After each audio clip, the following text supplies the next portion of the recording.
वीरम निष्ठासेदोषकम कातंत्र रूपमालयम बाल बोधाय कथते अज्ञान तिम्रांधस्य ज्ञानांजन शलाकया चक्षुरुन्मीलितम नयने तस्मै श्री गुरुवे नमः।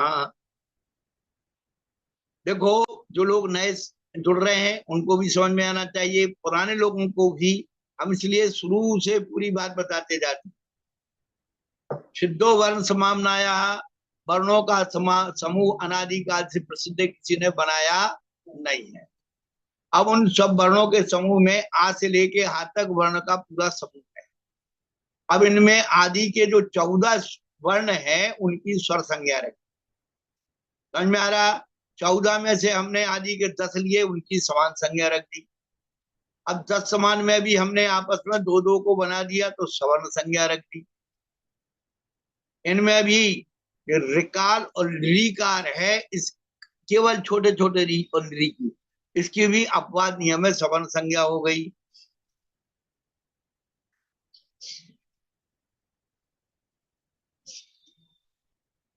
फिर समान समान समान वर्ण में आदि के जो हैं छोटे छोटे, उनकी ह्रस्व है संज्ञा, वो जो बाद के हैं उनकी दीर्घ संज्ञा है। और 14 स्वरों में अवर्ण छोड़ दीजिए। अवर्ण का मतलब दोनों, सवर्ण का मतलब दोनों, और कार का मतलब एक। जैसे अवर्ण का तो छोटा बड़ा, ई वर्ण का तो छोटी बड़ी, ह्रस्व दीर्घ दोनों आएंगे सवर्ण कहने पर।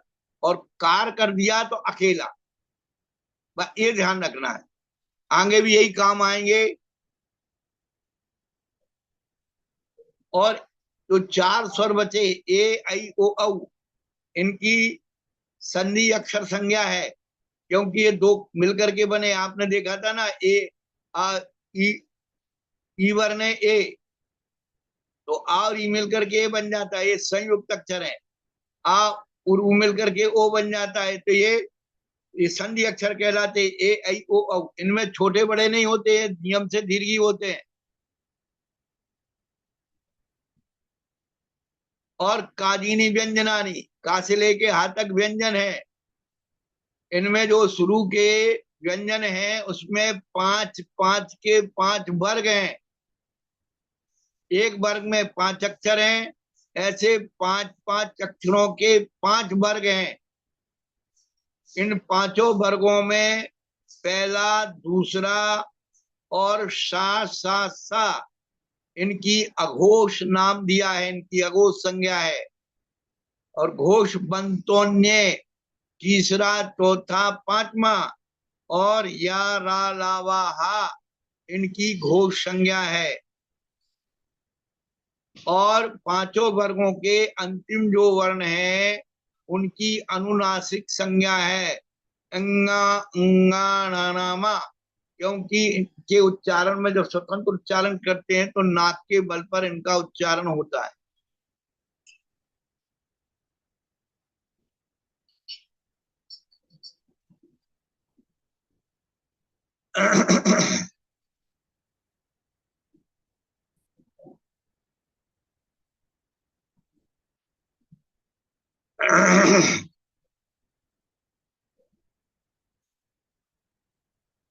अंतस्था यारा लावा, तो जो शब्द दिया ना वर्गा नाम, तो वर्ग कहाँ खत्म होते हैं? मां पर। तो वर्गा नाम वर्ग अंत, वर्ग के अंत में है। और ऊष्माणा चे अंत, और ऊष्माण जिनके अंत में है तो इनको कहते अंतस्थ, नाम रख दिया। ये व्यंजन संधि आदि में काम आएंगे। ऊष्माणा सा सा साहा, ये ऊष्माण उनके उच्चारण से होता है। आयती विसर्जनीय 2 बिंदु मत, विसर्ग संज्ञा है। कुमारी स्तन युगलाकृति के समान, बाल बछड़े के समान, और काले सर्प के नेत्र के समान। कायती पद्मानीय, जो वज्राकृति क्रॉस लगा हुआ है उस चिन्ह की, उस मात्रा की जिह्वा मूली संज्ञा है। पद्मानीय जो स्टार लगा हुआ है वो लगा दिया है वर्तनी के हिसाब से, लेकिन जो गज कुंभाकृति वर्ण होता है जैसे हाथी का जो उभरा हुआ स्थान होता है मस्तिष्क का, उसे उपद्मानीय कहते हैं। अब इति अनुसारा बिंदी मात्र की अनुसार संज्ञा है। इस प्रकार से लोकोपचार ग्रहण सिद्धि 22 नंबर सूत्र है। लोक के उपचार को व्यवहार कहते हैं। और अनुक्तस्यापि, इसी प्रकार और भी बहुत सारी संज्ञाएं बनाई जाएंगी, उनको भी समझ लेना। एक अर्थ ये निकलता है, दूसरा इन संज्ञाओं के किसी व्याकरण में नाम बदल देते हैं, तो नाम बदलने से काम नहीं बदल जाएगा, हमें ये ध्यान रखना है। अब उन्होंने शब्दों को सिद्धि, स्वर संधि, स्वर संधि में शब्दों को सिद्ध करने के लिए पहले तो संधि की परिभाषा बताई। पूर्व उत्तर वर्ण का बाधा रहित एक दूसरे में मिला देना, परस्पर में संधान कर लेना, संश्लेष कर देना, संधि कहलाती है। अब संधि के लिए उन्होंने कुछ उदाहरण दे दिए, जैसे तब अभ्युदया, कांता आगता, दधि इदम, नदी ईहते, पशु ओयो, बधु ऊड़ा, पितृ ऋषभा, मातृ ऋकारण, ऋकारा, ऋकारेण। अब आपको क्या करना है, जो बाद वाला पद है वो तो पूरा पूरा है, जैसे अभ्युदय, आगता, इदम, ईहते, ओह्यो, ऊढ़ा, ऋषभा, इसमें तो इसमें तो स्वर आपको दिख रहे हैं, लेकिन जो तब है उसमें आ है, कांता में बड़ा है, और दधी में छोटी ही है, नदी में बड़ी है, वसु में छोटा हुआ है, बधु में बड़ा हुआ है, ऋषि में री है। तो इनको आपको निकालना है। तो कैसे निकालना है, अनतिक्रमयन विश्लेषित। हाँ हाँ हाँ हाँ, तो क्रम का उल्लंघन ना करते हुए अनतिक्रमयन विश्लेषित, तो तोड़ना भी नियम से होगा। कहीं ऐसा नहीं हो कि आप आ को इधर कर दो, बा को उधर कर दो, आ के सामने नहीं, दोनों स्वरों को आमने सामने करना है, व्यंजन को यहीं रहने देना। तो जब अपन करेंगे तो इसमें क्या बना दिया सूत्र, शबाना सवर्णे दीर्घी भवती परश्लोकम। तो जो आ के सामने है, सबान संज्ञक वर्ण जो है दीर्घ हो जाएगा। कब, शवर्णे परे। तो अभ्युदय का आ है कि परे, परे कौन कौन से हैं, आगता, अभ्युदय का, इदम का ई, ये सब परे हैं, ईहते का ई। समझ में आ रहा। जो अपन ने तोड़े हैं, तोड़ के निकाले, वो पूर्व हैं, और बाद के जो हैं वो उत्तर हैं, ये समझो। तो पहले जो हमने तोड़ के निकाले वो पूर्व हैं, और बाद के जो पहले से साबित हैं वो उत्तर हैं। अब इन दोनों को मिला देना है, तो समान समान मिलेंगे तो बड़ा बड़ा बन जाएगा। सर्वत्र ह्रस्व दीर्घा, जैसे दधी इदम, तो दधी में ई है तो ह्रस्व को दीर्घ होगा, लेकिन पहले से ही दीर्घ है। क्या, आगता में दीर्घ है, नदी में दीर्घ है, ईहते, नदी की ईहते, ईहते में दीर्घ है। तो ईहते पहले नदी में पहले से दीर्घ है, इसलिए ईहता का अपन को ई का लोप कर देना। जैसे कांता में पहले से आगता, तो आगता पहले से ही दीर्घ है, तो यहाँ तो अपना पूर्व दीर्घम स्वरम दृष्टा, जब पहले पहला दीर्घ है तो बाद का स्वर अपने आप आलोप कर दो, परलोको गृह्यते। तो चार प्रकार से उन्होंने, अदीर्घो दीर्घता में, जो दीर्घ नहीं है उसको दीर्घ होगा, दीर्घ को दीर्घ नहीं होता है। पहले दीर्घ स्वर को देख लीजिए, पहले से ही है तो बाद के को लोप कर दीजिए। ये ज्यादा कठिन नहीं है। अब आगे चलिए, ये सारे जो है तो क्या किया इन्होंने, अस्वरम व्यंजनम। अब जो अपन ने जिसमें से निकाला था पहले स्वर, तो स्वर रहित हो गया था कि नहीं। इसमें से अपन ने पहले पहले में से निकाल दिया था, वो स्वर रहित हो गया। तो जो स्वर रहित व्यंजन है, पर वर्णम नए, उसको बाद के जो अपन ने संधि करके बनाया उसमें जाके मिला दो।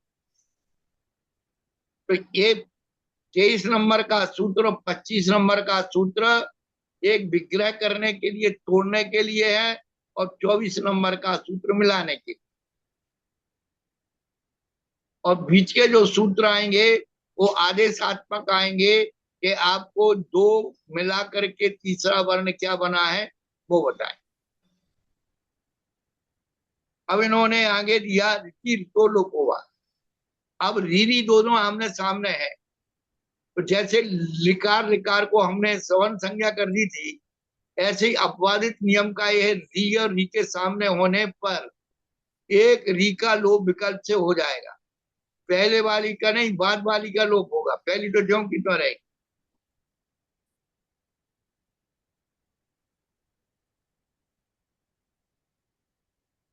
तो ऋचि परे ऋत लोपो व भवती, री बाद में होने पर री का लोप हो जाएगा।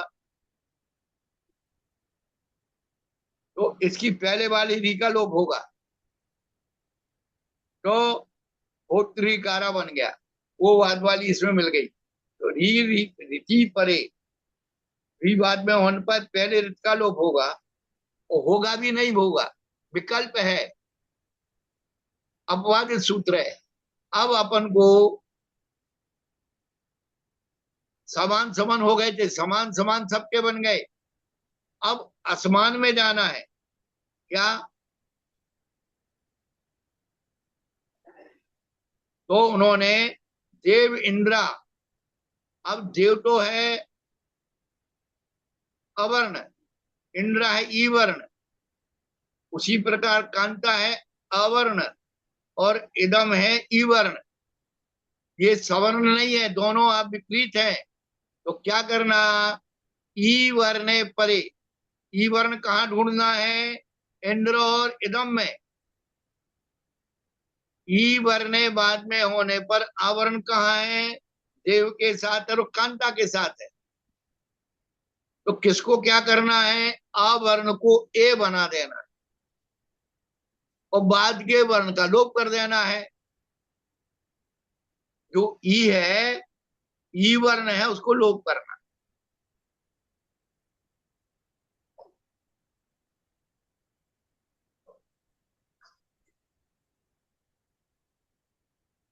वर्ण ग्रहण है सवर्ण ग्रहणम। जैसे ई वर्ण कहने से क्या आ गया, छोटा ई बड़ा ई, तो चार प्रकार की सवर्णता थी वो आ गई। और अवर्ण कहने से क्या हो गया, दोनों, अकार अकेला कहते तो अकाल अकेला आता है, अवर्ण कहने से छोटा बड़ा दोनों आ गए, और दोनों के उन्होंने रूप बना के दे दिए।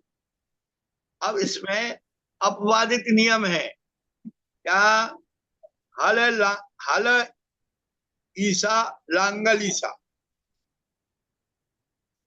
तो इस हल और लांगल के आकार का लोप होगा, ईसा परता, ईसा पर, ईसा शब्द बाद में हो और हल लांगल आगे हो, तो आप हल और लांगल के आकार का लोप कर दीजिए।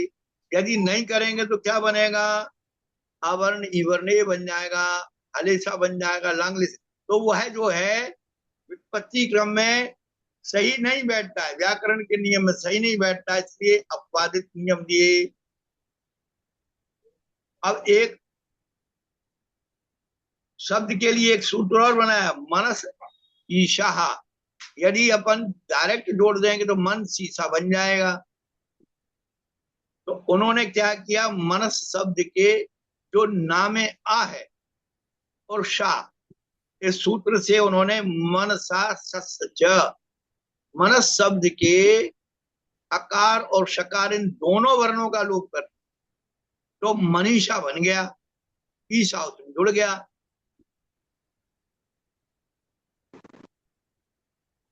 अब गंध उदकम माला उड़ाए, ये मुख्य सूत्र 27 नंबर का और 30 नंबर का सूत्र, ये आपके आगे बहुत ज्यादा संधि में काम आते। तो गंध में है, अब क्या बदल गया, वहां ईवर्ण था, यहाँ उवर्ण आ गया। अवर्ण तो चल ही रहा है क्या,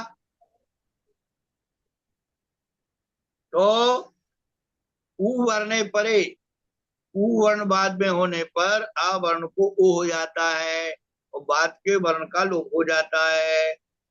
और ऋकार आ गया, तब ऋकारा साधिकारेण री वर्ण अर, री वर्ण का आदेश हो जाता है। कब, अवर्ण परे होने पर। अभी अवर्ण चल रहे हैं, आगे के वर्ण बदल रहे हैं पीछे के। हाँ, तो क्या हो गया, तब ऋकारा अर, री को अर हो गया और बाद के वर्ण का लोप हो गया। अब जो आदारा है उसको कहाँ लगाएंगे, उन्होंने कहा पूर्व व्यंजन ऊपरी, व्यंजन की पहले तो ऊपर जाएगी और परो व्यंजन अधा। अब हमने ऊपर लगा दी तो उसके साथ एक और शर्त लग गई, रेफा क्रांत दुत्तमस्तोवा, रेफ से आक्रांत वर्ण को दुत्त विकल्प से होता होता भी और नहीं भी होता है। तो ये कई जगह प्राचीन पद्धतियों में ये दुत्त का बहुत सारा प्रचलन था, अब तो धीरे धीरे खत्म हो गया। अष्टोवा, तो ये ऊपर ही क्यों जाती है रेफ, तो उन्होंने एक श्लोक बना दिया, तुम भी, जो सूखी लौकी होती है वो तुम भी होती गोल, और तृण और काष्ठ और तेल, ये चार चीजें पानी में डालो तो सुबह से ऊपर आती हैं। तो ये जल तुम का न्याय ने रेफस्य ऊर्ध्वगमनम। पेज नंबर कितना है, 10,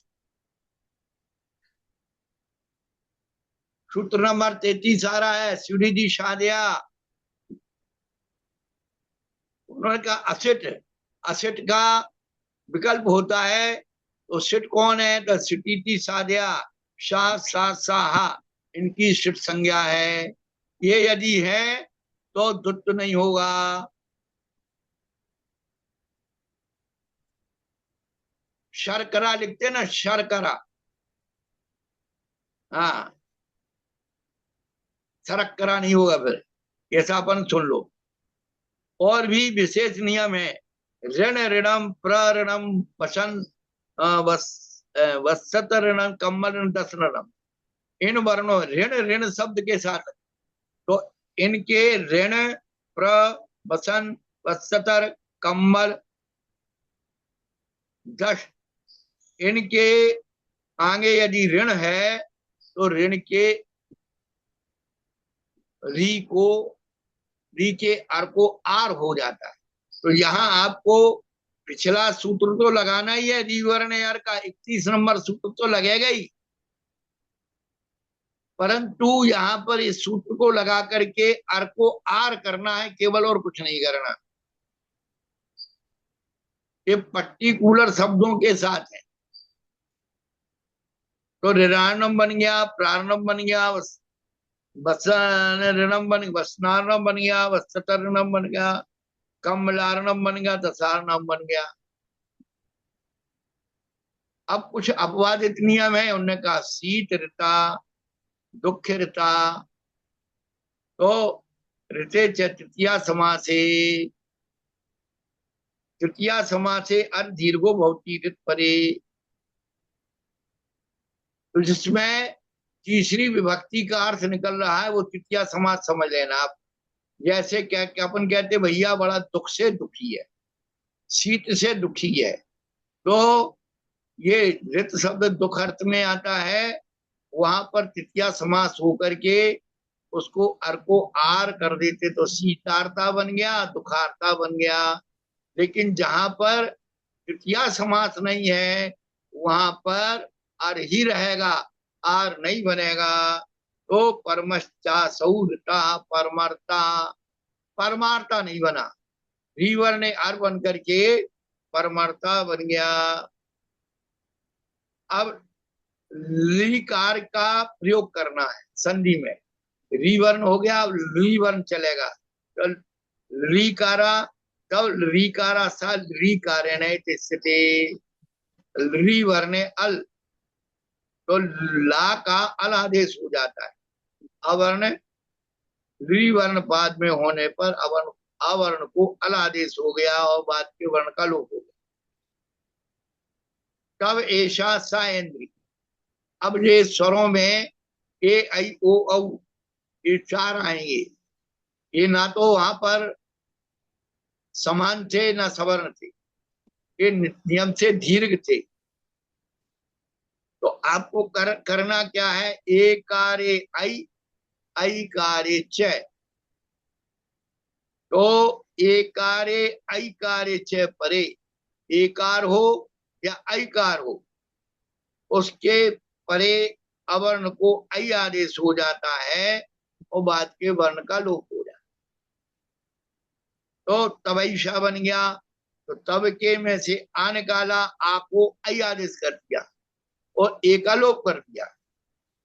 उसी प्रकार से सा में से बड़ा आ निकाला, अंग्री शब्द है, तो सा के आ को ऐ कर दिया और बाद की अंग्री के ऐ को लोप कर दिया। अब दो तो होंगे नहीं, डबल डबल मिलाएंगे नहीं। उन्हें कहा पूर्व दीर्घम स्वरम दृष्टा परलोको विधि थे, ध्यान रखना। पहला जो है देख करके दीर्घ हो गया तो बाद का दीर्घ हो या छोटा हो लोप कर दो, पूर्व दीर्घम स्वरम दृष्टा परलोको।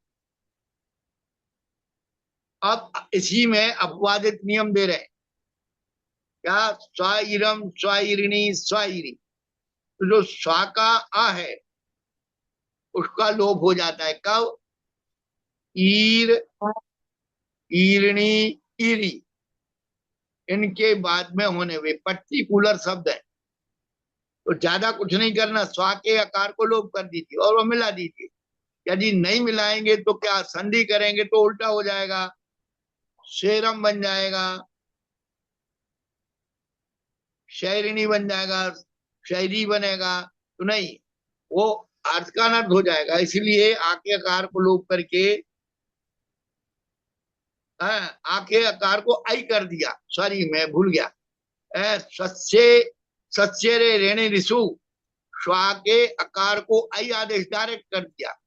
यदि हम नहीं करते तो क्या बन जाता, आवर्ण ईवर्ण यही बनता, आई नहीं बनता।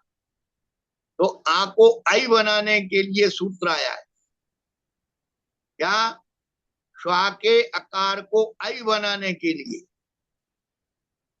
यदि हम नहीं बनाएंगे तो स्वा में ईरी है तो अवर्ण, हाँ, ईवर्ण बन जाएगा, ईवर्ण अवर्ण ईवर्ण आ, ये बन जाए, ये तो ये नहीं बनाकर क्या ही बनाना। तो पहले से ही उन्होंने आदेश दे दिया कि अवर्ण को आई आदेश हो गया और बाद के वर्ण को लोप कर, तो शैरम बन गया, स्वर्णी बन गया, स्वैरी बन गया। लेकिन अभी और भी अक्षर हैं, जैसे अदेव, ये पर्टिकुलर शब्द है।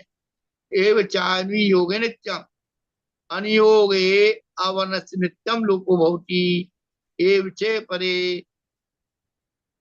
तो अद में ए आ है और ए बाद में एव शब्द पर्टिकुलर है।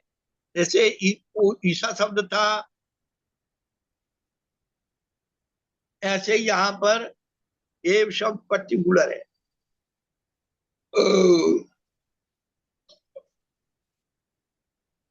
उसके दो रूप बने, अनियोग में अवर्ण का नियम से लोप हो गया, अनियोग नहीं है आज जाना है, तो ये अनियोग है, तो आवर्ण का लोप कर दिया किसके, अद्य और ए के। और यदि नियोग करना है तो नियोगे तू, तो एकारे ऐकारे च सूत्र से संधि हो जाएगी। अद्यैव गच्छो, आज ही जाओ, यहाँ ही बैठो।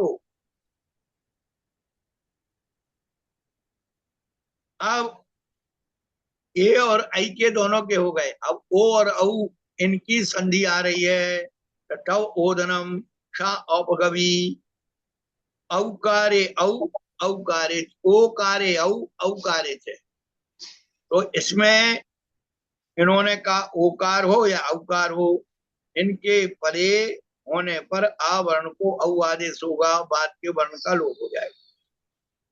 तो जैसे एकार इकार था ऐसे ही है। तो कबौधनम बन गया। अब चकार तो 37 नंबर में भी था और 40 नंबर में भी है। इनका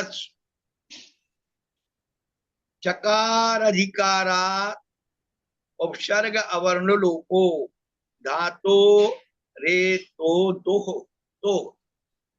तो ये धातु और उपसर्ग ये थोड़ा सा आगे अपन पढ़ेंगे, सुनते जाओ। क्या उपसर्ग जो है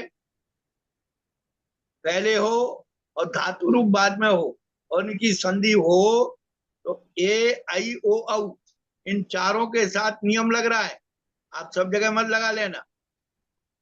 तो चकार अधिकार चल रहा है तो प्रा में अ है, प्रा उपसर्ग है, इलती धातु है, तो प्रा के अवर्ण का लोप हो गया, उपसर्ग के अवर्ण का लोप हो गया। तो क्या बन गया? रिलेति बन गया। परा ओखति, परा में जो बड़ा आ है उसका लोप हो गया, ओखति बन गया, परोखति बन गया। परंतु कुछ ऐसी धातु है जिनमें लोप नहीं होता है। इणेर धत्योरना, इन धातुक हैं उनमें उपसर्ग के अवर्ण का लोप नहीं होगा। जब लोप नहीं होगा तो ए कार्य या ये कार्य से सूत्र लग जाएगा, ओ कार्य औकार्य से सूत्र लग जाएगा। नाम धातुर वा, इसमें विकल्प हो रहा है, एक बार होगा भी और नहीं भी होगा। इसके दो दो रूप बनेंगे, ये अपवादित नियम में है। अद्य ओम सा ओम, तो ओम शब्द से ओमिच, ओम शब्द में भी क्या होगा? ओम शब्द बाद में आने पर अवर्ण का नियम से लोप हो जाता है। अद्योम बन गया, सोम बन गया। अब बिंबोष्ठा स्थूलोतु, तो बिंब में आ है और औष्ठ में ओ है। यदि अपन बनाएंगे तो क्या बनेगा? ओकार उकार से बनेगा। इसी प्रकार से ओतु में बनेगा। परंतु औष्ठ औष्ठो तो हो समासे वा, अवर्ण से लोपो वा भवती, औष्ठ और ओतु परता समास विषय। मूल बात है आपको समास विषय शब्द को ध्यान रखना है। जैसे वहां ऋते तृतीया समास में ध्यान रखा था, ऐसे यहां रखना है। बिंबम एव औष्ठौ यस्यासौ बिंबोष्ठा,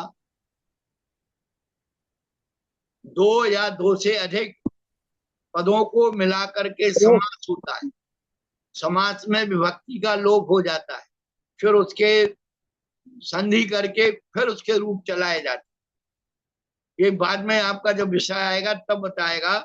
तो अभी तो ये है, केवल आपको ये रखना है कि बिंब शब्द के साथ समास होने पर और शब्द पर क्या हो जाता है? अवर्ण का विकल्प से लोप होता है। एक बार लोप भी होगा और नहीं भी होगा, तो दोनों रूप बन जाएंगे। ओ कार्य उकार्य सूत्र भी बन जाएगा और अवर्ण का लोप कर दिया तो बिंबोष्ठा बन गया। घाटा कुछ नहीं है, एक में आ का लोप कर दो, ओ मिला दो, और एक में संधि करके औ बना दो, बस। देख के बताना। अच्छा अच्छा, वो चलिए यहीं पर ही बात।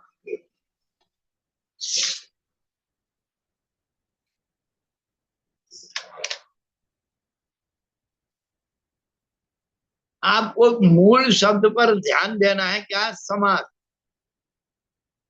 तो सूत्र कह रहा है औष्टौ औष्ठौ तो हो, समास से बात आपको दिमाग में रखना। समास बिंब के समान लाल है और जिसके बिंबौष्ठा, लेकिन एक बार उसके आकार का लोप कर दिए, बिंब में जो आ है उसका आ का लोप कर दो, कुछ नहीं है। और नहीं किया तो ओ कार्य उकार्य से बिंबौष्ठा बना दीजिए और कोई दिक्कत नहीं है, लिखने की जरूरत नहीं, समझने की वहीं की वहीं समझने की जरूरत, वहीं आप शब्दों को आपस में तोड़ तोड़ के बना दो। अजी असमास है, समास का विषय नहीं है तो क्या है? पुत्र औष्ठम पश्च, पुत्र के ओंठ को देखिए, तो फिर उसमें अवर्ण का लोप नहीं हुआ, समासी और संधि हो गई, ओकारे उकारे से सूत्र से एक ही पद बनेगा, अवर्ण का लोप नहीं होगा। बिंब पुत्रौष्ठ पश्च, पुत्रौष्ठम पश्च।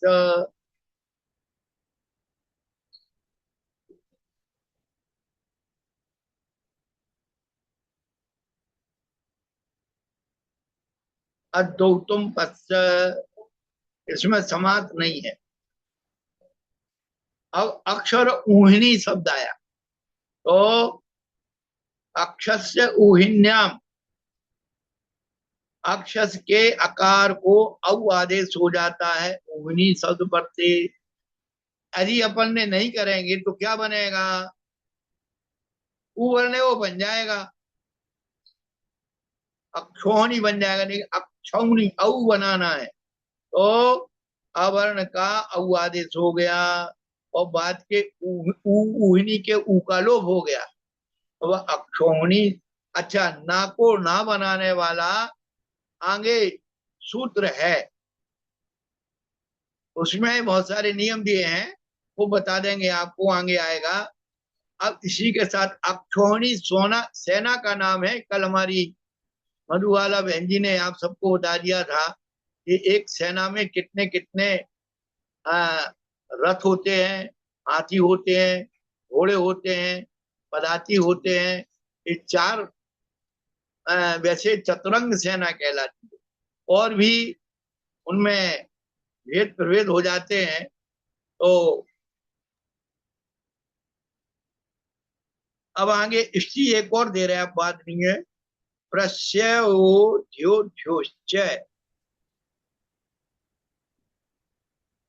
प्रस्य के आकार को भी औ आदेश होता है, क्या? प्रा, ऊढ़ा और ऊढ़ी, तो प्रा के आकार का औ आदेश हो गया कब? ऊढ़ा और ऊढ़ी पद बाद में होने पर। एक पर्टिकुलर शब्द है ऊढ़ा ऊढ़ी, और प्रा जो है उपसर्ग है, इसके आकार को औ आदेश हो गया। यदि औ आदेश नहीं करेंगे तो क्या बन जाएगा? ओ बन जाएगा, ओ, ऊ वर्ण ओ, तो वो नहीं चाहिए अपन को, औ चाहिए, तो इन्होंने डायरेक्ट आ को औ आदेश कर दिया और ऊ का लोप कर दिया, वह इतना सा समझ लो। और एष्यो रेतम, तो प्रा के आकार को आई आदेश होता है, क्या? एश और एशिया पद बाद में होने पर, तो आई आदेश हो गया, तो प्रेष्या बन, प्रेष्या और प्रेष्या, ये दो पद बन गए। ये अपवादित नियम के हैं, इनमें कोई ज्यादा दिमाग मत लगाओ। अब असली जो चलना है, दधी यत्र नदी ये साथ, 44 नंबर का सूत्र बहुत महत्वपूर्ण है। 45 का, 46 का, 47 का वर्ण बहुत कम आता है प्रयोग में, ये बहुत महत्वपूर्ण है। तो अब उल्टा हो गया, पहले अवर्ण आता था, बाद में ई यू री आए, अब क्या हो रहा है? ई वर्ण या महापद्धते असवर्ण परे, पहले सवर्ण परे हो रहा था, अब असवर्ण आ गया, उसकी समान जाति का नहीं हो और कोई भी हो। तो जैसे मधु में ऊ के आगे अ है, नहीं, ई के आगे क्या है? अत, अत्र है आ, और नदी के सामने ए है, तो ये असवर्ण है, ए भी असवर्ण है और आ भी असवर्ण है। पर दोनों के सामने क्या है, ई वर्ण है। नदी में बड़ी है और नदी में छोटी है। समझ में आ रहा है? तो ई वर्ण का मतलब है नदी में छोटी और नदी में बड़ी, तो ये ई वर्ण दोनों हो गए। लेकिन असवर्ण कौन है? अत्र का आ और ऐशा का ए, ये असवर्ण है। बस ये समझ लो। तो अपन को करना क्या है, जो ई वर्ण है उसको या बना दो, और जो बाद का वर्ण अपन पहले लोप करते अब लोप मत करो। नाच्य परालोप्या। तो अब जो है मात्रा बची रही तो उसमें जाके मिल गई। तो था तो पहले क्या था, अपन ने मात्र ने कहा आधा बन गया था, और या भी बनेगा तो आधा ही बनेगा, पूरा नहीं बनेगा, हलंत वाला व्यंजन बनेगा।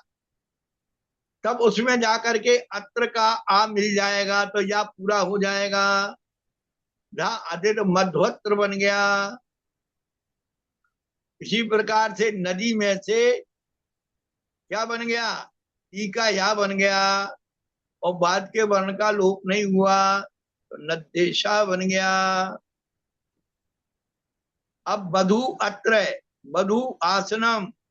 तो जैसे अब ई की जगह ऊ आ गया और बाद में सब असवर्ण है, तो अब क्या करना है, ब ऊ वर्ण।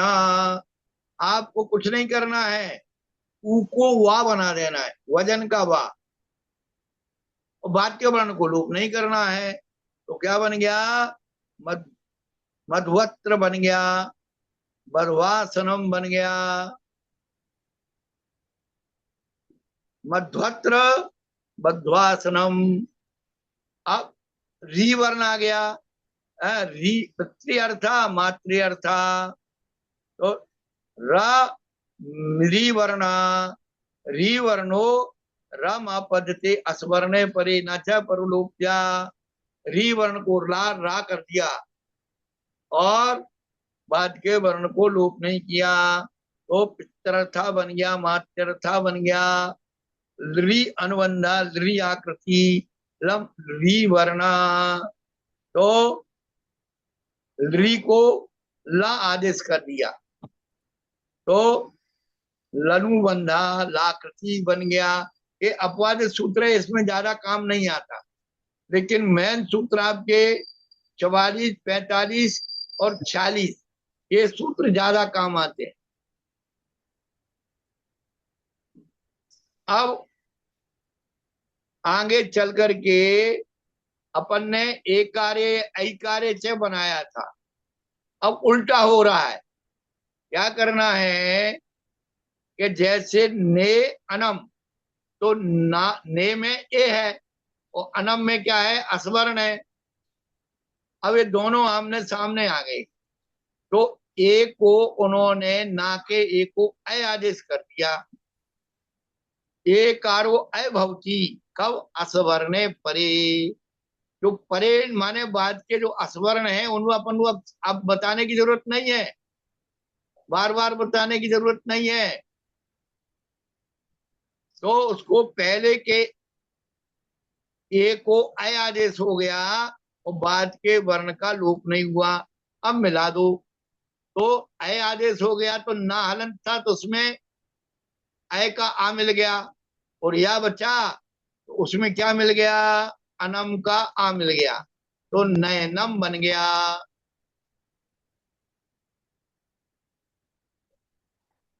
समझ में आ रहा है? अब नया सेशन शुरू हो रहा है सर से। ए आए, आई आए, ओ आओ, औ आओ।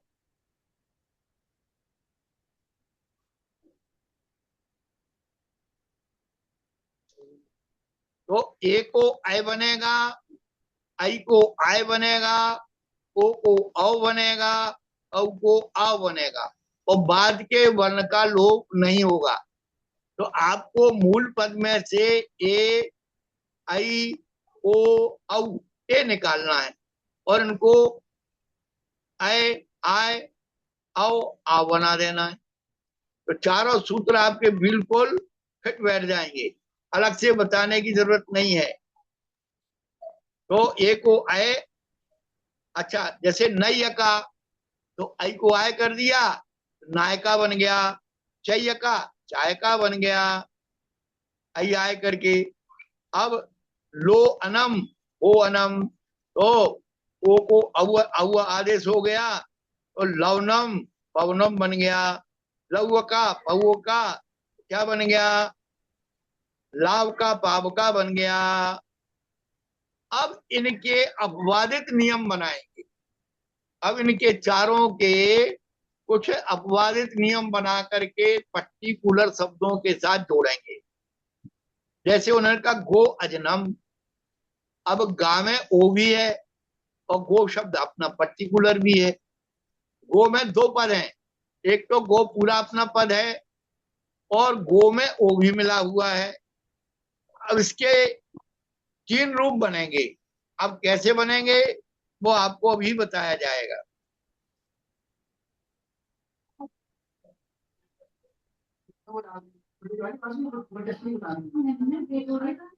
और इति व प्रकृति, और इति व प्रकृति, तो गौ के दो रूप बने। एक बार प्रकृति भाव रहा ज्यों का त्यों, गौ शब्द होने के बाद प्रकृति भवती अकारे परे, अजनम का अकार है, केवल अकार। देखिए अब ये महत्वपूर्ण शब्द है। गौ शब्द के बाद अकार पद है तो प्रकृति हो गया, तो गौ जन्म। और ये तो परहा लोक मकारा, आगे आगे सूत्र आएगा। ए और ओ के परे यदि अकार है तो लोप हो जाता है, और लोप किया है तो वहां खंडाकार चिन्ह बनाया जाता है, जिसको अविग्रह कहते हैं। अ का शरीर, विग्रह माने शरीर, अविग्रह, तो ये एस जैसा लगा हुआ है वहां पर, यहाँ पर आकार का लोप हुआ है, इस बात को दर्शाने के लिए यहाँ दिया है। यदि वहां पर अब ये चिन्ह ना लगाएं तो संधि विग्रह करते समय उसका अर्थ का अनर्थ हो जाए। क्या कर देंगे लोग हैं, वो उजनम कर देंगे, हैं अवर्ण उवर्ण वो करके वो ऊ बना देंगे, तो कहीं अर्थ का अनर्थ ना हो जाए।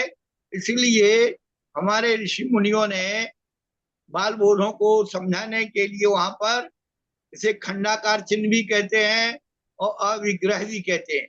विग्रह कहते हैं शरीर को, और अ माने आकाश शरीर, माने डेड बॉडी। वहां पर ये चिन्ह रख दिया है जिससे आपको मालूम पड़े। जैसे सोहम, तो सोहम में अपन लोग लगा देते हैं। यदि हम वो चिन्ह न लगाएं तो उसको विग्रह करेंगे तो क्या बनेगा मालूम, सा उहम बनेगा, उहम, तो अहम नहीं बनेगा। ये आगे आगे आपको जब विसर्ग संधि बताएंगे तो वहां आपको पता लगेगा। पर आपको यहाँ केवल ये रखना है कि गौ शब्द पर्टिकुलर है। जैसे वहां पर आए थे अक्षादी शब्द, तो अब गौ शब्द के दो रूप में क्या बनाओगे। यदि आप गो को गौ शब्द मानते हो, अकारे परे क्या हो जाता है, प्रतिभाव, और तो ये गौ जन्म हो गया। और ए तो पदांत लोकमकारा से ये आकार का अजनम के आकालोप हो गया। ये दो गो शब्द में बने, लेकिन तीसरा पद बनेगा 53 नंबर सूत्र से। क्या, गौ शब्द से औ आदेशो व भवती स्वरे परे। अब यहाँ स्वर आ गया, वहां आकार था, ये ध्यान रखना। तो महर्षि हाँ जी, जैसे आपने सोहम बताया ना, सोहम, हाँ तो उसमें जो एस का के आकार का चिन्ह होता है ना, एस के आकार का, हाँ हाँ, हाँ हाँ जो एस का आकार होता है उसमें, एस का आकार, तो उस आ का जब हम उच्चारण नहीं करते ना, जिस सोहम, हाँ हाँ हाँ उसका उच्चारण नहीं करेंगे हम। हाँ कई हाँ, लोग क्या करते हैं, सो अहम बोल जाते हैं। नहीं उसका उच्चारण नहीं होता है।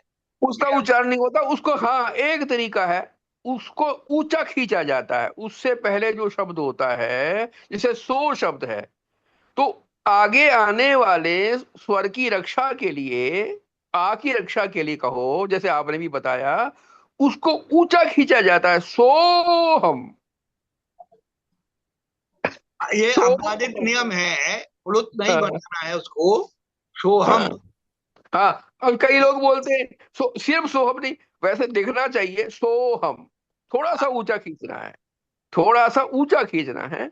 और परंतु ह का, आ का उच्चारण नहीं करना। कई करते रहते हैं, सोहम बोलते हैं, तो सोहम हमारे यहाँ थोड़ा। भक्तमाल पढ़ने वाले सो हम भी पढ़ते हैं, ये बहुत सारी संगतियां हैं। अब हाँ ज्यादा जी, हाँ उनमें जी, नहीं कह सकते हैं, लेकिन वो चिन्ह का मुनिवर नाम। नमन करती हूँ, मुनिवर नमन करती हूँ। यही हाँ बात मैं बता रही हूँ। सुभाषित कह रहे हैं हमारे यहाँ भी उच्चारण के लिए ना, जो अवग्रह है, इसको अवग्रह कहते हैं संस्कृत में हाँ हमारे यहाँ। हाँ, बिल्कुल अवग्रह है। जो अब एस का हाँ, है चिन्ह, हाँ उससे पहले वाला जो स्वर होगा उसको थोड़ा सा उच्चारण हम दीर्घ करते हैं। क्यों? क्योंकि वो पहले स्वर दीर्घ होता है, ह्रस्व होता ही नहीं है। हाँ हाँ सोहम, शिवोहम, हाँ तेपी, कोपी। तो हाँ, इसलिए जो है वो अवग्रह भी इसलिए करते हैं, अगर हम अ रहने दें तो अगर मान लो हम ते जमा अपी की संधि करते हैं तो ए का अय हो जाएगा। हाँ, वही तो। हाँ, तो उससे बचने के लिए अ को एक चिन्ह दे दिया गया है। हाँ, बस बस बस। यदि एक लगा है तो छोटा है, और दो हाँ जी, लगे जी, तो जी। बड़ा है, ये भी ध्यान हाँ, रखना। तो बस बस इसीलिए वो बस। अवग्रह का चिन्ह बहुत जरूरी है कि कहीं संधि ना कर बैठे। हाँ हाँ जैसे हाँ, अभी हम किसमें कर रहे थे, गो जमा अजिनम में। हाँ हाँ अगर हम गो जमा अजिनम को अगर हम प्रकृति भाव ना करें और अवग्रह का चिन्ह ना दें प्रकृति भाव में बनाने के लिए, तो गो जमा अजिन में ओ को अब आदेश कर देंगे। हाँ, वो भी कर देंगे। अभी वो कहते हैं तीसरा जो। आगम, आगम मित्रवत। हाँ, और जो लोप हो जाता है वो शत्रुवत है। जिसका लोप हो गया वो शत्रु के समान है, आगम जो है वो उसके समान हो जाता है।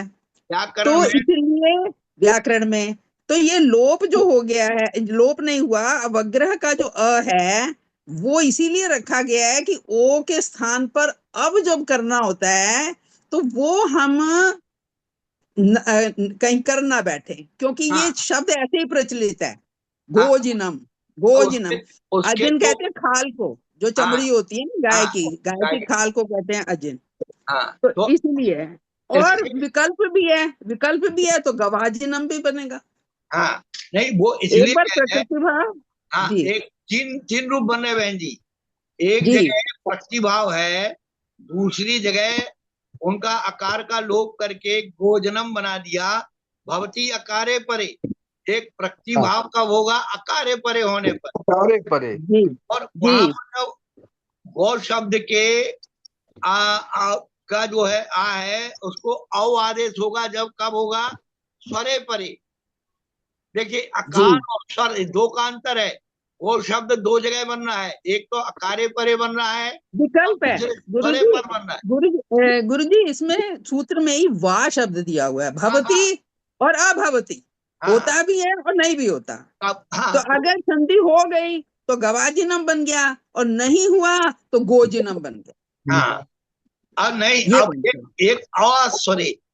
एक आवाज स्वरे जो सूत्र आया 53 नंबर का, तो उन्होंने कहा गौ शब्द से अ आदेश। अब ये अ जो है ना, हलंत वाला नहीं बनेगा, जो ओ अ वाला बना रहा था कि अवा वाला बना रहा था। ये पूरा ही अ बनेगा, अ। इसमें स्वर होगा। तो अकारे गौ शब्द से अ आदेश, पहले से आदेश का स्वरे परे। तो अश्व का आ, और गवेहा जो स्वर हैं, जो उन्होंने जी, दिए थे ना, जैसे अ, गो ईहा, गो अश्रु, गो एलकऊ, ये स्वर हैं। गो अश्व, ये भी जी। स्वर वो है। अगला, हाँ 53 नंबर सूत्र में अलग दिया हुआ है। हाँ, ये जो है अव आदेश हो गया।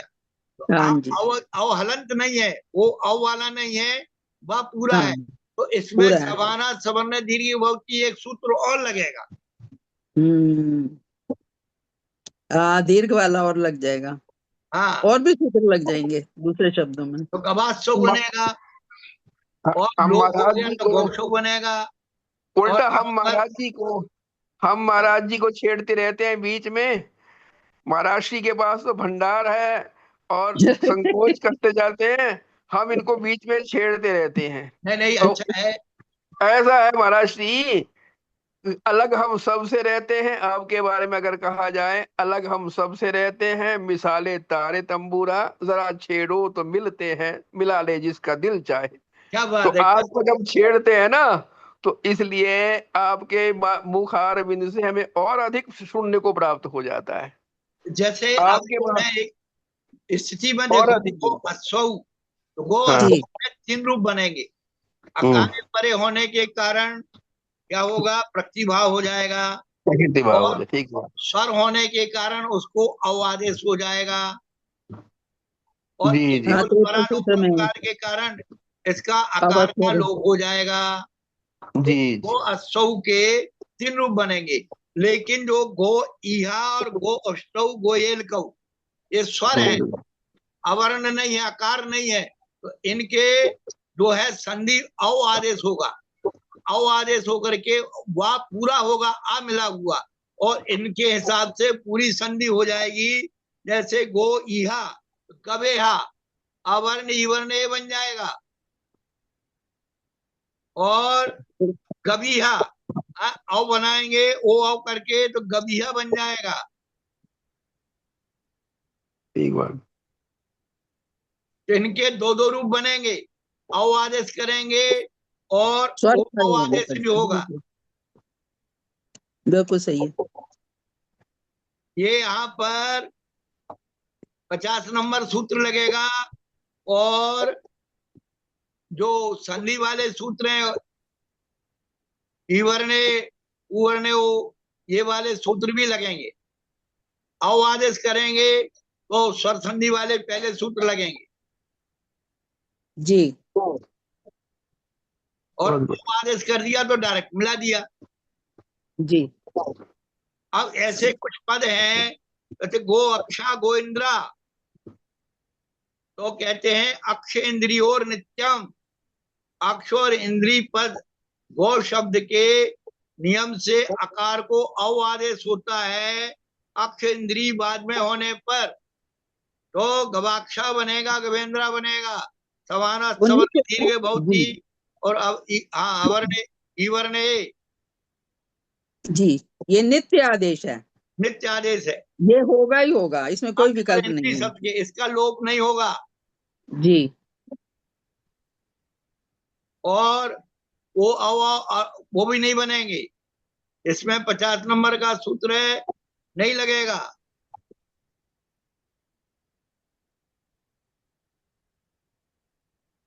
52 नंबर का सूत्र नहीं लगेगा। 53 नंबर का सूत्र नहीं लगेगा। ये पर्टिकुलर अक्ष और इंद्री पद के लिए गौ शब्द के साथ आए कि नियम से अव आदेश होगा, क्योंकि ऊपर जी। वाले 53 नंबर में विकल्प था, होता भी और नहीं भी होता, पर यहाँ नियम बनाने के लिए अलग से सूत्र बनाए।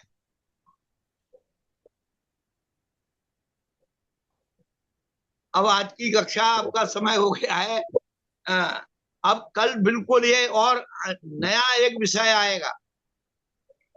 जैसे आज ए आए, आई आए, ओ आओ, औ आओ, और गौ शब्द के प्रति इन्होंने इतने सारे नियम बनाए।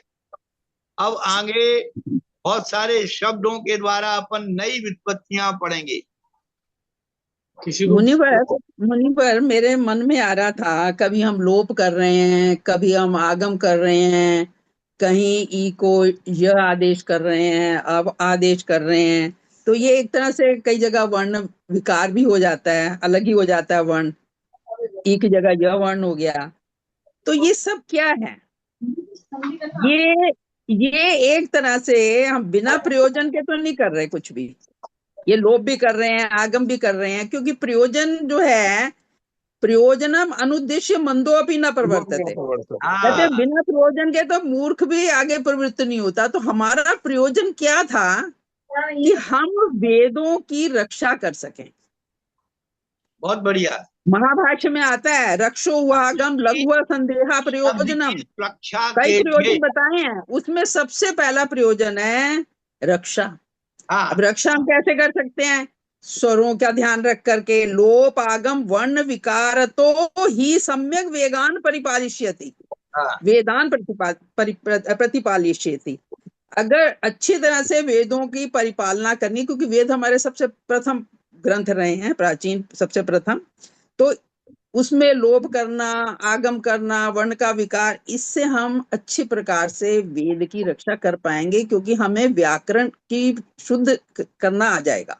हाँ, तो शब्द की इससे हम शुद्धि रक्षा के लिए, रक्षा कर पाए। शब्द जी की रक्षा के लिए, इसलिए जी हमने एक मूल सूत्र बनाया अपनी भाषा में, हाँ स्वरूप हाँ जी भेद और स्वामी भेद।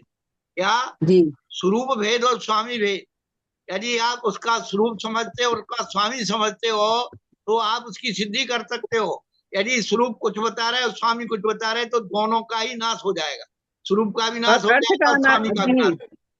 और एक और दूसरी आता है महाभाष्य में, आज मुझे याद आ रहा था वो श्लोक, शब्दो हीना स्वरतो वर्णतो वा वाह, हाँ, मिथ्या प्रयुक्तो न तमर्थमाह, न तमर्थमा सवाग वज्रो यजमानम हिनस्ति इंद्र हिनस्ति शत्रु स्वरतो अपराधात। हाँ, तो कहते हैं अगर शब्द हीन है, रहित है, स्वर से वर्ण अगर रहित है और वो मिथ्या प्रयुक्त है, गलत ढंग से उसका प्रयोग किया गया है, तो न तम अर्थमा, वो उसके अर्थ को, वास्तविक अर्थ को कहेगा ही नहीं। नहीं मंत्रो क्षरण्यनो निहंति वेदना, अक्षर हाँ, जी। मात्रा से हीन ये मंत्र तो ये वेदना को समंत दूर नहीं कर। भद्र, समंत और भद्र वो जी जो की बात शब्द है, वो महाराज जो की। वर्ण है, वो हाँ, शब्द वाग वज्र का है उसके लिए। हाँ वो हाँ, अभी वाग आप रूपी वज्र बन जाता है, वो शब्द ही वज्र बन जाएगा, वो मार देगा। जैसे यजमान ने, कहते हैं कि एक बार उदाहरण आता है, ऐतिहासिक है उदाहरण, पुराणों में भी है, महाभारत में भी अलग अलग तरह से, कि एक बार ऋषि थे त्वष्टा, उन्होंने अपने पुत्र को, कहते हैं वृत्तासुर को बचाने के लिए यज्ञ में उसने इंद्र को मारने हेतु एक मंत्र का उच्चारण किया, उसमें इंद्र शत्रु शब्द था, उसमें एक स्वर था। अब वो इंद्र में है शब्द था, शत्रु में ये मुझे ध्यान नहीं है, मैंने अपने समय में पढ़ा था और उसका चिन्ह भी लगाना तब मुझे आता था। वो अनुदात्त स्वर था, उस उदात्त स्वर को ऊंचे स्वर से, अनुदात्त था, उदात्त पढ़ दिया, उच्च उदात्त, ऊंचे स्वर से पढ़ दिया, तो उसका अर्थ बिल्कुल ही उल्टा हो गया, और जिसके परिणाम स्वरूप यजमान ही मारा गया। हमारे यहाँ भी अभी सठखंडागम का बसंत, अपनी जो सुट पंचमी आ रही है 19 तारीख को, तो हमारे गुरु ने जी अपने शिष्यों को 2 मंत्र दिए। तो एक धरा से परीक्षा लेने के लिए, एक में अधिक मात्रा कर दी थी, एक में हीन मात्रा कर दी। तो धरा जब से जी करने बैठे तो उसकी अधिष्ठात्री देवी विकृत रूप में आई। तब उनको समझ में आया कि इसमें कोई गणित में मात्राओं में गलती है। फिर उन्होंने अनुप्रास बिठा करके उन मंत्रों को शुद्ध किया, फिर वो अपने स्वरूप में प्रकट हुई। बहुत सब उनके नाम आते हैं सभी पुष्प चीजें, दत्त। और हाँ ये सभी जो आते हैं उनके नाम, जो दो सभी शिष्य मंत्रों में आते हैं जैन शुद्धि शुद्धि परंपरा की में, आवश्यकता है, हाँ शुद्धि की जैन आवश्यकता है। परंपरा में, जैन परंपरा में श्रुति कह दिया गया, हमारे यहाँ भी श्रुति कह दिया गया, वैदिक परंपरा में भी श्रुति कह दिया गया। हाँ, दोनों में ये भी श्रवण सामंजस्य परंपरा, है, और श्रवण दोनों में परंपरा। ही ये धारणा है कि व्याकरण के माध्यम से श्रुति की रक्षा होती है।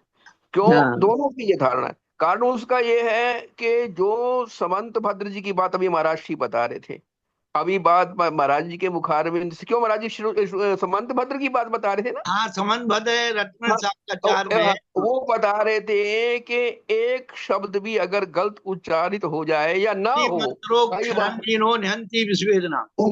निहंती। अब जैसे एक विष मंत्र होता है सर्प को मारने के लिए या सर्प के विष की शेर की रक्षा करने के लिए, हमारे यहाँ भी है, जैन परंपरा में भी है वो। अब उस मंत्र का उच्चारण करते हुए अगर एक मात्रा भी लुप्त हो जाए, रह जाए या गलत उच्चारण हो जाए, तो उस हम्म, मंत्र का प्रभाव ठीक नहीं पड़ता, उल्टा भी हो सकता है।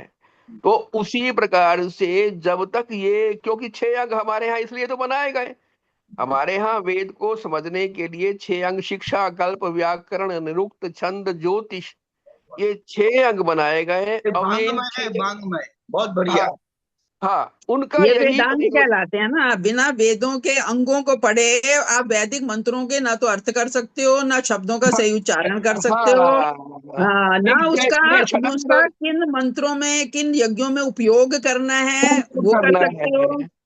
हाँ तो हाँ, ये इसलिए सारी बातें इन हाँ 6 अंगों के माध्यम से ज्ञात होती हैं। हाँ, और बिल्कुल, उच्चारण शिक्षा कैसे की करना है? व्याख्या। अच्छा, बहन फिर जी, मंत्र मुखम का उच्चारण, व्याकरणम ये स्मृतम, सारी बात। मुखम हाँ। व्याकरणम स्मृतम। मुख सबसे पहले कहा गया है। अमुकम तो व्याकरणम बिना मुख समृतम। के, बिना मुख के तो हाँ, कुछ नहीं हो सकता। तो मुखम वो तो व्याकरणम खैर स्मृतम। वो तो खैर व्याकरण तो है ही मुख। व्याकरण हाँ तो मुख है, उसके बिना तो बात बनती नहीं। बहन जी, ठीक है हाँ ना? आपको भैया जी शिक्षा ग्रहणम तो एक बात ऐसा है, कहना शिक्षा है ग्रहणम तो कि वेदस्य। वैदिक संस्कृति में अब संस्कृत के विद्यालय परंपरागत चलते रहे, इसलिए वहां पर उच्चारण आज भी वो है, व्यवस्थित है। लेकिन जी जैन हाँ जी। जी। संस्कृति में व्यवस्थित संस्कृत के विद्यालय नहीं रहे, काम चलाऊ रहे, इसलिए हमारे यहाँ तो सबका भंडार हो गया व्याकरण का। अब जो करते भी हैं तो आधी अधूरी करते हैं, व्यवस्थित पूरी नहीं है। हम तो अपने घर की कमजोरी आपको बता रहे महाराज जी अब हम ऐसी बात मंत्रों का नहीं है, सब उच्चारण जगह, करते हैं तो सब डरते जगह हैं यही कि कुछ कहीं है। हमारे से उस स्वरों का अगर सब वो ना कुछ है। हो नहीं, तो हम आपको बहुत एक बात मुश्किल हो विशेष जाए। बता दें, एक सेकंड में। आपके यहाँ जब भी वैदिक पंडित जी मंत्र करते हैं तो बाकायदा आरोह अवरोह के साथ एक्शन करते। ओम हाँ, भू वो सतो, महाराज जी, बिल्कुल बिल्कुल, वो और उसके हमारे लिए यहाँ तो कबड्डी सिद्धांत। खेल के पढ़ते हैं। जी हमारे यहाँ जी जी। कोई नहीं पढ़ता, हमने कहा मंगलम कुर्वन्तु ते मंगलम कुर्वन्तु में मंगलम हाँ, स्वाम। बिल्कुल बिल्कुल। अच्छा देखिए, महाराज जी, उसके लिए नियम है यथा पाणी तथा वाणी। यथा पाणी तथा वाणी। अगर हाथ ऊपर उठता है तो वो उदात्त, उच्च से अभी बताया था, उच्च उदात। हाँ, हाथ उदात्त अगर है। ऊपर उठता है तो बिल्कुल। ऊंचा। और अगर वो नीचे, अच्छा, तत्व यथा, हाँ, वरेण्यम, यथा ऐसे वाणी हाथ तथा करके वाणी। उसे अब उसका देखो एक्शन में पढ़ते। जी, अब बोला जाता है, हालांकि हमें पूरा नहीं आता। ओ अग्निम हीणे पुरोहितम रोहितम यज्ञस्य यस्य देवं देवमर्तिजं यत्मजं होतारं यज्ञभागवम्। नत्मधातमम्। अब वो अगर हाथ ऊपर उड़ता है उच्च उदाता, तो उसका मतलब उच्चारण जो करना है ऊंचे स्वर से। और नीचे जाता है तो उसका उच्चारण अनुदात करना है। यथा पाणी तथा वाणी। हाँ, पाणी में तो तो पानी हरस्वी की माने बात हाँ। आएगी। हाँ, यथा पाणी तथा वाणी। अब हम तो आपको ये जैसे सब हाथ क्यों बता रहे हैं? जाएगा ये सब वैसे आपको उच्चारण। आपको क्यों बता रहे हैं? बचपन से ही हम सब धर्मों के मेला में, ठेले में, सब में गए, तो वहां अरे पर जो यज्ञ कराते माशाल्लाह। थे पंडित जी, उनके हमने उच्चारण करते हुए इसी प्रकार से देखा है। जी जी। जी, इसको हमारे यहाँ 8 प्रकार लोग की भी टीवी में पद्धतियों से। आजकल आते हैं तो पाठ है, देखते हो कि वैदिक आप पाठ। लोग किस प्रकार से उच्चारण करते। हमारे महाराज वेद जी, पाठ है ना, संस्कृति में संगीता पाठ है, लोग पद बढ़ने के पाठ है कारण और पाठ इतनी है। बोलियां लगा देते हैं कि मंत्रों का उच्चारण नहीं होता है, छंदों का उच्चारण नहीं होता। जल्दी जल्दी करो, पैसा इकट्ठे करो। तो डॉक्टर महाराज डिसीजन जी, सुन रहे हैं। हमारे यहाँ 8 प्रकार की पद्धतियां हैं जिनका उच्चारण 8 प्रकार से किया जाता है। जटामाला शिखा रेखा ध्वजो दंडो रथो घनः अष्टौ विकृतया प्रोक्ता क्रम पूर्वा महर्षि भी। हाँ, इन हाँ 8 पद्धतियों के माध्यम से एक मंत्र को लेकर के उसकी, अब जैसे एक मंत्र लिया, उसकी एक पंक्ति को फिर दोबारा बोला, फिर दोबारा बोला। अब गायत्री मत ओम, मुझे नहीं आता पूरा, मैं ऐसे झूठ बोलूं।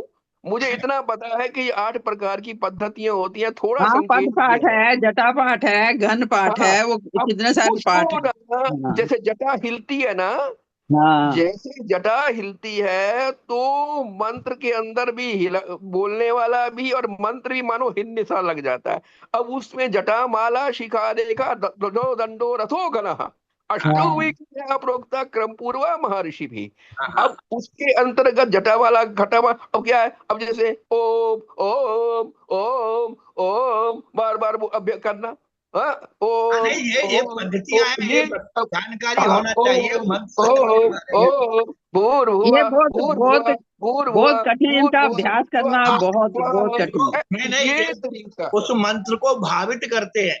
जैसे जी जी जी। कोई चीज को ये, उठाने वाली चीज होती है ना, हाँ बूम हाँ बूम बूम, हाँ तो वो हाँ उसकी हाँ, ताकत बन जाती है। उसी ताकत प्रकार बन जाती बीजाक्षर है। का बार बार उच्चारण करने से वो पावरफुल हो जाता है।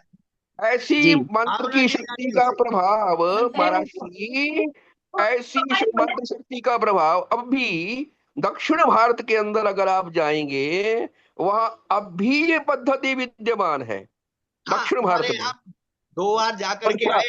श्रवण बेलगोल में हमारे जो पंडित जी लोग हैं, कितना ही हाँ कुछ भी हो, मंत्रों का उच्चारण बिल्कुल अपने हिसाब से ही करेंगे। वो आपके हाँ हिसाब से नहीं कर सकते हैं। उत्तर भारत के तो कबड्डी खेलेंगे और स्वाद। उत्तर दूसरी बात, भारत में नहीं है ये उत्तर सब, भारत में दक्षिण भी भारत में है। अभी भी जीवित हाँ, है। बहुत वाराणसी में है, वाराणसी में सीमित है, है। हाँ सीमित इलाहाबाद है। में है, नहीं, अब प्रयागराज आपको में, कहीं भी चले जाओ, बनारस में है, अभी बनारस हमने में है बहुत। आप आपके कुरुक्षेत्र लिए में है। अभी हमने क्या बताया। वैदिक हाँ संस्कृति में संस्कृत का उच्चारण परंपरागत चलता है। वहाँ गुरुकुलों में वैसे ही उच्चारण कराया जाता है। हमारे यहाँ तो रोज नए गुरुकुल आते हैं, नए गुरु आते हैं और नई बात करके चले जाते हैं कि ऐसे पढ़ो, वो कहता है ऐसे करो, वो कहता है ऐसे करो। गुरुजी, महर्षि का अब तो जो है ना वो सब कठिन होने के कारण ना धीरे धीरे अब पौराणिक मंत्रों ने स्थान ले लिया है। अब पौराणिक मंत्र आने लगे हैं जिनमें उदात्त अनुदात्त का इसका कोई नहीं है, बस उसमें इंटेंशन देखी जाती है, अब किस भावना से उसका उच्चारण कर रहे हो, है ना, ये इसीलिए। ये पंडित बोल रहे हैं। अब नमस्ते वो गुरुदेव। हाँ जैसे हाँ, वही बात ये आ हम जाती है दक्षिण भारत के जहाँ हमारे एक पंडित जी हैं, स्तंभ हाँ, जी के, हाँ, कर्नाटक में पड़ता है, वहाँ के पंडित जी हैं। क्या बोल रहे चलो हैं जी? पंडित जी से पूछते हैं, पंडित जी क्या हाँ बताते पंडित हैं जी हमें, महाराज, कुछ ज्ञान दें। पंडित महाराज जी। जी, महाराज जी, ये दो दो अभी है ना, एक ये दोनों बहुत विद्वान लगते हैं। इन्होंने तो शास्त्र नहीं, पढ़ के बहुत रखा है। विद्वान नहीं है, हम भी बहुत साधारण है, जो पढ़ा है बस वही नहीं, बता बहुत रहे महाराज, हैं। नहीं, अच्छा धीरज है। जी, आप जो चर्चा करते हैं ना, तो वो अच्छा लगता है। इसमें नया सीखने को मिलता है। और आपसे भी परम यानी गुरुदेव भी है। जहाँ चर्चा होती है ना, तो वहां से बहुत अर्थ निकलते हैं और बहुत अच्छा लगता है। लेकिन जब गुरुदेव पढ़ाते हैं ना, तो वो गुरुदेव जब पढ़ाने के बाद आप बाद में 15 मिनट रहते हैं ना, उसमें आप 15 मिनट में ये चर्चा बहुत अच्छी लगती है। ये अंतिम में बहुत अच्छा लगता है गुरुदेव। धन्यवाद देखो जी धीरज धन्यवाद, जी, आपको अच्छा लग रहा धीरज है जी तो। देखिए, धीरज जी देखिए, हमने अपनी अधिकार जगह दिया हुआ है, हमें सभी मुनिवर ने हमें अपनी अधिकार दे दिया है कि आप लोग बोल सकते हो जो हाँ आप हाँ, इससे संदर्भ इसीलिए कि में हम लोगों को कह सर्वा सकते क्रिया, देखिए सही देखिए, है। तो देखो, हाँ, ये बात हमारे संत भद्राचार्य जी ने भी कही है कि अगर श्रद्धा ना बहुत हो बढ़िया। ना, भावना ना हो, अगर आप कितना बढ़िया उच्चारण कर ले, अगर सर्वा क्रिया विफल, वो आते हैं ना पंक्ति अंत में उन्होंने लिखी है, जो महाराज जी जो मंत्र बोल रहे थे ना, उस श्लोक बोल रहे थे ना, उसकी अंतिम पंक्ति में किया, वो पंक्ति में आती है कि वो सारी जो है ना निष्फल जाती हैं जब तक, यानी कि सर्वा क्रिया हमारा शिकुजा, वो भी आ जाएगी, मेरे माइंड में भी आ जाएगी नहीं, कि मंत्रो शरण्यनो निहंति विश्वेदनाम। हाँ, अंतिम पंक्ति जो है ना इसकी, वो बड़े काम की है इसके अंदर, के सर्वा क्रिया आता है, उसमें आता है, आज ही सुनी है मैंने और आज दिमाग से देखो जा रही, एक मैं वही बताता हूँ। तस्मात् क्रिया प्रतिफलंति न भाव शून्य। हाँ, हमारे भाव में भी शून्य, आता है। तस्मात् क्रिया न प्रतिफलंति भाव देखिए शून्य। कैसा है। हाँ, अगर भाव नहीं है ना, हाँ, भाव के बिना फिर किसी चीज का कोई भाव ही नहीं है। इसीलिए बगैर पौराणिक जो है ना, पौराणिक भाव के बने ही साथ मंत्र इसीलिए मन। थे कि अगर आप इसलिए अशुद्ध भावना से, और जो मैंने आपको ये कथा बताई है ना, जो वृत्तासुर की आई है जो कथा, ये इंद्र शत्रु कहते हैं कि देवताओं की इसके साथ भावना भी थी कि कहीं ये ना जीत जाए और हमारा इंद्र हार जाए, तो इंद्र हार उन्होंने जाए, ही कुछ ऐसी भावना भी डाली कि उसने गलत ही उच्चारण कर दिया। बस वो असल में कारण उसके पीछे एक बहुत बड़ा ये भी था कि उसको उत्तेजित किया गया इस प्रकार से वृत्रासुर को। देखो ऐसा है, मंत्रों की सिद्धि पात्रों को होती है और जी अपात्रों के लिए देवतागण जो है कुछ ना कुछ विघ्न उत्पन्न कर देते हैं। अपन इतनी सी बात याद रखो, बाकी के सब भूल जाओ। डॉक्टर डीसी जी, जैन यहाँ पर हैं ऑनलाइन, यदि कुछ कहना चाहते हैं तो अपनी बात कह सकते हैं। सही है महाराज जी, गुरुदेव। जो और व्याकरण सीख रहे हैं उनसे कुछ उनका वो ले लीजिए जी जी महाराज जी, जी, कि वो कोई अब हाँ उनको अभी कुछ ना हम अस्पष्ट हो या ना समझ आया हो, हमारी अभी चर्चा अपन में वो रह जाते हैं। वो नहीं, कोई बात पूछ लीजिए नहीं। इनको हम जो है, अभी हमें केवल ये 124 सूत्र हैं, संधि वाले सूत्रों को ही पढ़ाना है। अभी ज्यादा बड़ी आगे व्याकरण नहीं ले जाना, शब्द सिद्धि में नहीं जाना, लिंग सिद्धि उसमें नहीं जाना, अभी संधि में इनको परिपक्व करना है। महाराज जी, इसके बारे में एक शब्द हम कहना चाहते हैं कि जो ब्रेन के जो मस्तिष्क है उसमें जो शब्दों का उच्चारण करते हैं, उन शब्दों के उच्चारण से जो मस्तिष्क में तरंगे उत्पन्न होती हैं वो विशेष प्रभाव डालती है शरीर के ऊपर। तो जैसा शब्द हम उच्चारण करते हैं उसी के अनुरूप जो हार्मोन्स निकलते हैं ब्रेन में, वो उसी प्रकार के हार्मोन्स निकलते हैं जिससे उसका प्रभाव एक विशेष प्रकार से प्रभाव पड़ता है। हाँ, ये है ही। इसीलिए छंद शास्त्र जो है, व्याकरण शास्त्र है, ये उच्चारण के लिए ह्रस्व दीर्घ विसर्ग अनुसार। तो ये जो उच्चारण स्थान है ना, बोल बदलता नहीं कभी तबले का, बोल बदलता नहीं कभी तबले का, केवल बाधक की उंगलियां बदला करती है। तो उंगलियां बदलने से वो उसका उच्चारण और वाइब्रेशन अलग हो जाता है। ठीक, बिल्कुल सही। और इसका जैसे आप किसी के एक फोटोग्राफी लेते हैं, फोटोग्राफ लेकर के अगर जो सही उच्चारण कर रहा है और उसके भाव पूर्वक कर रहा है तो उसका आरा दूसरा बनता है। हाँ, और एक जो भाव शून्य होता है उसका आरा नहीं बनता। हाँ, बस यही चीज है। और उसको हम एक इंस्ट्रूमेंट होता है उसके द्वारा उसका आरा हम कैच कर सकते हैं। तो ऐसे आजकल इस प्रकार की एक प्रक्रिया चल रही है, जैसे चोर को पकड़ना है तो उसको हम उसके इलेक्ट्रॉन एमिशन टोमोग्राफी के सामने, मशीन के सामने बैठा दें तो उसका आरा बिल्कुल डिफरेंट होगा और चोर को हम पकड़ सकते हैं कि ये चोर है। तो पहले तंत्र विज्ञान था ना, इसमें ये सब तंत्र विज्ञान है। चोर को पकड़ने के लिए तंत्र विज्ञान हुआ करता था पहले, अब वो सारी विधियां खो गई। नहीं, उसकी रिसर्च हो रही है। तो इसलिए अभी आप थोड़े दिन बाद देखोगे, जैसे अभी एक इंस्ट्रूमेंट आया तो उसमें ये जैसे हमने कुछ शब्द बोला तो उस शब्द का प्रभाव ब्रेन के ऊपर उस सेंटर में देखा जाता है और मशीन के द्वारा हम पकड़ सकते हैं उसको। हाँ, हाँ, हाँ। एक फंक्शनल एमआरआई मशीन है। फंक्शनल एमआरआई के अंदर वो जैसे कोई आदमी हंस रहा है, थोड़ा बोल रहा है या रो रहा है तो उसके भाव वहां पर उसके अंदर फंक्शनल एमआरआई के अंदर दिख जाते हैं। तो ये खाली काल्पनिक नहीं बात है और ये बहुत सही है। इसलिए शब्दों का उच्चारण अगर भली प्रकार से करते हैं तो उसका प्रभाव हमारे शरीर के ऊपर निश्चित रूप से पड़ता है। इसीलिए जो मंत्रों का उच्चारण करते हैं या पूजा पाठ करते हैं तो हाथ पैर धो करके विधि पूर्वक करना चाहिए, चाहे 2 मिनट के लिए करे, 2 मिनट के लिए करे, लेकिन वो विधिवत करना चाहिए। डीसी जैन साहब जी को हमारा नमस्कार। नमस्कार जी। हाँ, डॉक्टर साहब जय जिनेंद्र। जय जिनेंद्र। हमको बहुत अच्छा लगा आपकी वाणी सुनने का अवसर मिला महाराज जी के प्रभाव से। मधुबाला जी, आपका भी बहुत बड़ा उपकार है। धन्यवाद जी, बहुत बहुत शुक्रिया। सबको आशीर्वाद। आपने पहचान तो लिया होगा जैन साहब, आपने डीसी जैन साहब? बिल्कुल, आपको पहचान लिया। सोनीपत से मिलना हुआ है। बिल्कुल। हाँ, हाँ, आपके माध्यम से बहुत कुछ सीखा, हमने बहुत सीखा जी आपके माध्यम से। ये महाराज जी की कृपा है कि महाराज जी के पास जो रत्न आते रहते हैं उन रत्नों को हमें सुनने का अवसर मिलता है। नहीं, मैं आपके माध्यम से बहुत सीखा जी। आपका बहुत बहुत धन्यवाद। आपने हमारा सभी को जय जिनेंद्र। नमोस्तु महाराज जी, नमोस्तु सभी को जय जिनेंद्र।